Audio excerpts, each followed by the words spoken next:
Hello student, welcome back to Prima classes. तो student, आज के वीडियो में हम बात करने वाले हैं कक्षा 3 के एनसीईआरटी की जो हिंदी आपकी जो रिमझिम है उसमें कुछ जो महत्वपूर्ण चैप्टर हैं और उसके लेखक के बारे में। देखिए, हम लोग जितने भी चैप्टर्स हैं उनके लेखक को ट्रिक के माध्यम समझने की कोशिश करेंगे, जिससे हमें आसानी से एग्जाम में जब हमारे सामने ऑप्शन आए तो हम लोग आसानी से उसको कर सके। चलिए फिर देर न करते शुरू करते हैं वीडियो को। और पहला देख लेते हैं हमारा कौन सा चैप्टर है। तो देखिए, जो पहला हमारा चैप्टर है वो है कक्कू। जो कक्कू के जो लेखक हैं वो है रमेश चंद्र शाह। देखिए, जितने भी ट्रिक बन सकते हैं हम लोग ट्रिक के माध्यम से तो समझेंगे ही, लेकिन जितने ट्रिक नहीं बनते हैं उसको हम लोग डायरेक्ट याद कर लेंगे। तो जो पहला हमारा है कक्कू चैप्टर, उसको लिखा है रमेश चंद्र शाह ने, तो इसको हम लोग ऐसे ही याद कर लेंगे। दूसरा है हमारा गेंद का मन। देखिए, गेंद का मन तो कभी नहीं होता कि हमें कोई धोए, लेकिन अब हम लोग क्या करें, जो राजेंद्र है वो गेंद को क्या करता है, धो देता है। तो हम लोग याद रखेंगे जो गेंद का मन है उसके जो लेखक है वो है राजेंद्र धोड़यकर। आगे है सेखी बाजी मक्खी।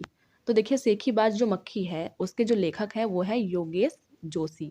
अब देखिए, सेखी कौन दिखाता है, गुंडई कौन दिखाता है, गुंडा कौन बनता है, जिसके अंदर जोश रहता है। तो हम लोग याद रखेंगे जो सेखी बाज मक्खी है उसके जो लेखक है वो है योगेश जोशी। आगे देख लेते हैं चांद वाली अम्मा। देखिए, चांद वाली अम्मा को याद करना काफ़ी आसान है क्योंकि यहाँ पे है चांद और यहाँ पे है तारा। तो चांद वाली अम्मा के जो लेखक है वो है तारा निगम। तो इसका तो यही हो जाएगा। अगला हमारा है मन करता है। अब देखिए, जो मन करता के जो लेखक है वो है सुरेंद्र विक्रम। हम लोग इसको याद कैसे करेंगे। देखिए, आप लोग बचपन में एक विक्रम बेताल की कहानी तो सुने ही होंगे। उसमें एक विक्रम होता है और एक बेताल होता है। तो जब भी बेताल का मन करता है तब वो विक्रम से क्वेश्चन पूछने लगता है और विक्रम विक्रम उसका आंसर देता है। तो वैसे ही हम लोग याद कर लेंगे कि जो मन करता है चैप्टर है उसके जो लेखक है वो है सुरेंद्र विक्रम। अगला देख लेते हैं मूस की मजदूरी। देखिए, जो मूस की मजदूरी है उसके जो लेखक है वो है रामनंदन। इसको हम लोग ऐसे ही डायरेक्ट याद कर लेंगे। देखिए, जो चीज़ें याद नहीं हो रही है, मतलब जिसके लिए मैं ट्रिक नहीं बता रही हूँ, अगर वो एग्जाम में आ जाएगा तो आप लोग उसको एलिमिनेशन मेथड से निकाल सकते हो। और बाकी जितने मैं ट्रिक बता रही हूँ वो आपको एग्जाम में ज़रूर याद आएंगे। तो आप लोग उसको 2 से 3 बार वीडियो को देख लीजिएगा। अगला हमारा है हमसे सब कहते हैं। अब देखिए, हमसे सब क्या कहते हैं कि निरंकार देव सेवक है। इसको हम लोग डायरेक्ट ऐसे ही याद करेंगे कि हमसे सब कहते हैं, क्या कहते हैं कि निरंकार देव सेवक है। ये तो सेंटेंस बहुत अच्छा बन रहा है। हमसे सब कहते हैं निरंकार देव सेवक है। आगे देख लेते हैं हम लोग। 8वां जो चैप्टर हमारा है टी तियवा। जो टी तियवा है उसके जो लेखिका है वो है गिरजा रानी अस्थाना। तो देखिए, टी तिवा मतलब होता है चक्कर खा के गिर जाना। अब चक्कर खा के हम लोग कहाँ गिरे हैं, गिरे हैं कहाँ पे, उसी स्थान पे। ठीक है। तो टी टियवा के जो लेखिका है वो है गिरजा रानी अस्थाना। अगला हम लोग देख लेते हैं। अगला हमारा 9वां चैप्टर है बंदर बाट। देखिए, ये चैप्टर काफ़ी इंपॉर्टेंट है, आप लोग इस पे स्टार कर लीजिए। जो बंदर बाट है वो इम्पॉर्टेंट क्यों है, क्योंकि उसके जो लेखक हैं वो इम्पॉर्टेंट है। इसके जो लेखक हैं वो है हरिवंश राय बच्चन। अब हम लोग याद कैसे करेंगे। देखिए, एक तो आप लोग डायरेक्ट याद कर सकते हो कि जो बंदर बाट है काफ़ी फेमस है, तो इसके जो लेखक हैं वो फेमस लोग होंगे, हरिवंश राय बच्चन जी हैं। और अगर आपको ऐसे याद नहीं होता है तो हम लोग ऐसे याद करेंगे कि बंदर का बच्चा। तो बंदर बाट जो चैप्टर है उसको किसने लिखा है, बंदर का बच्चा। तो हम लोग ऐसे याद कर लेंगे। आगे देख लेते हैं हम लोग। 10वां हमारा चैप्टर है अक्ल बढ़िया भैंस। तो देखिए, सब लोग बोलते हैं अक्ल बढ़िया भैंस, तो हम लोग ना अक्ल को बड़ा बताएंगे ना भैंस को बताएंगे बड़ा। हम लोग बोलेंगे सबसे बड़ा पांडा। ठीक है, सिर्फ हमें याद करना है, ऐसा कुछ है नहीं कि पांडा सबसे बड़ा होता है। तो अक्ल बढ़िया भैंस मुहावरा में जो यूज हुआ है, हम लोग बोलेंगे ना अक्ल बढ़िया ना भैंस बढ़िया, कौन बड़ा है, पांडा। पांड्या सबसे बड़ा है। तो ये हमारा हो गया शिवेंद्र पांड्या, ये हमको ऐसे याद हो गया। आगे देख लेते हैं।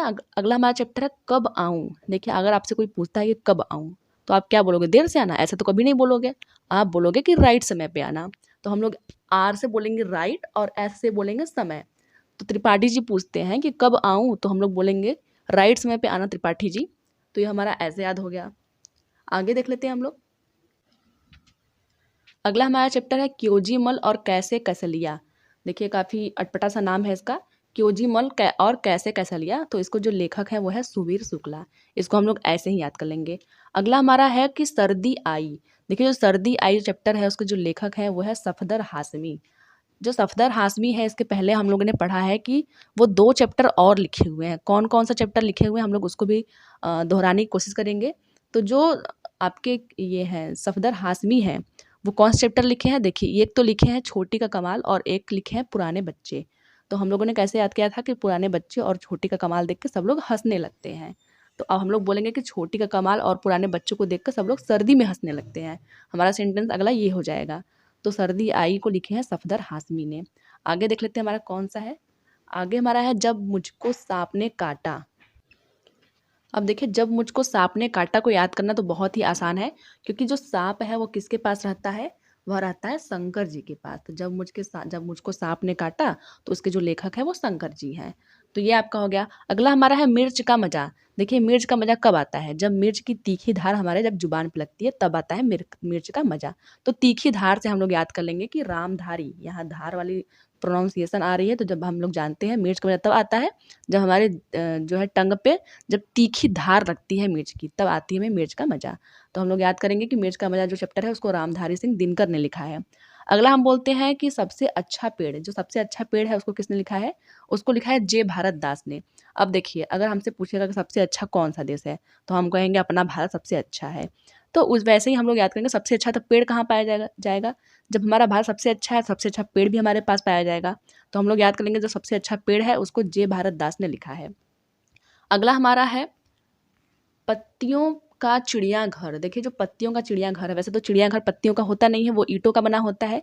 लेकिन अगर पत्तियों का चिड़ियाघर बनाया गया है तो वो कोई गुप्त रूप से बनाया गया होगा किसी चीज़ के लिए। तो हम लोग याद रखेंगे जो पत्तियों का चिड़ियाघर है उसको लिखा है अरविंद गुप्ता ने। गुप्ता से हम लोग याद रखेंगे कि पत्तियों का चिड़ियाघर गुप्त रूप से बनाया गया है, किसी से छुपते छुपाते बनाया गया है, इसलिए उसको हम लोग बोलेंगे अरविंद गुप्ता द्वारा लिखा गया है। लास्ट हमारा है नाना नानी के घर। देखिए, इसको याद करना तो और भी आसान है। नाना नानी के घर मतलब हो गया आपके नाना नानी घर कहाँ है, तो हम अब चाहे जहाँ भी हो, लेकिन हम लोग यहाँ पे बोलेंगे कि श्रीनगर में है। तो जब भी आएगा नाना नानी का घर तो हम लोग बोलेंगे गोपी चंद्र श्रीनगर। हमारे नाना नानी घर कहाँ है, श्रीनगर में है। तो ऐसे हम लोगों को जितने भी चैप्टर थे वो हमें याद हो चुके हैं। तो आई होप कि आप लोगों को भी याद हो चुके होंगे। तो जिनका भी एग्ज़ाम अभी है, इससे क्वेश्चन 4 से 5 क्वेश्चन पूछे जा रहे हैं। आप लोग इसको 2 से 3 बार रिवाइज करके जाओगे, तो जैसे ही आप एग्ज़ाम में क्वेश्चन को देखोगे तो आपके दिमाग में मैंने जो भी ट्रिक बताया हुआ है वो तुरंत क्लिक करेगा और आप लोग क्या करोगे, वहाँ पे सही टिक करके चले आओगे। तो ये तो था आज का वीडियो। वीडियो आपको कैसा लगा ज़रूर बताइएगा। मिलते हैं अगले वीडियो में, तब तक के लिए धन्यवाद।